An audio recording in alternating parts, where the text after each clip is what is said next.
राष्ट्रहित टाइम्स, राष्ट्रहितासाठी समर्पित news channel.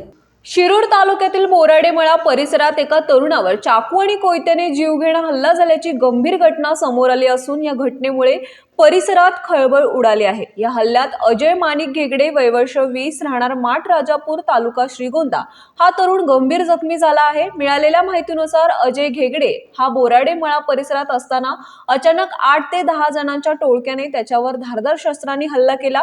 हल्लेखोरांकडे चाकू आणि कोयते असल्याची माहिती जखमी तरुणाने पोलिसांना दिली आहे। अचानक झालेल्या या हल्ल्यात आरोपींनी अजयवर सपासप वार केल्याने तो रक्तबंबाळ अवस्थेत जमिनीवर कोसळला।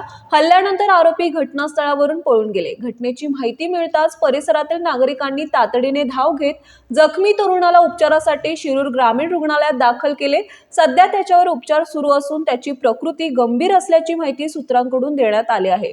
डॉक्टरांकडून त्याच्यावर आवश्यक ती वैद्यकीय काळजी घेतली जात आहे। या हल्ल्याच्या घटनेनंतर बोराडेमळा परिसरात भीतीचे वातावरण निर्माण झाले आहे। नागरिकांमध्ये संताप आणि चिंता व्यक्त केली जात असून परिसरात तणावपूर्ण शांतता आहे। दिवसाढवळ्या झालेल्या या हल्ल्यामुळे कायदा आणि सुव्यवस्थेचा प्रश्न ऐरणीवर आला आहे। या घटनेमागील नेमके कारण अद्याप स्पष्ट झालेले नाही। पूर्वीचा वाद, वैयक्तिक भांडण किंवा इतर कोणत्या कारणातून हा हल्ला झाला याबाबत पोलिसांकडून तपास सुरू आहे। घटनेची माहिती मिळताच शिरूर पोलीस ठाण्याचे अधिकारी आणि कर्मचारी घटनास्थळी दाखल झाले। पोलिसांनी पंचनामा केला असून परिसरातील सीसीटीव्ही फुटेज तपासले जात आहे। तसेच प्रत्यक्षदर्शींची चौकशीही सुरू आहे। जखमी तरुणाच्या जबाबावरून आरोपींचा शोध घेण्यासाठी विशेष पथक तयार करण्यात आले आहे। या प्रकरणाचा पुढील तपास शिरूर पोलीस करत असून लवकरच आरोपींना अटक करण्यात येईल असा विश्वास पोलिसांनी व्यक्त केला आहे।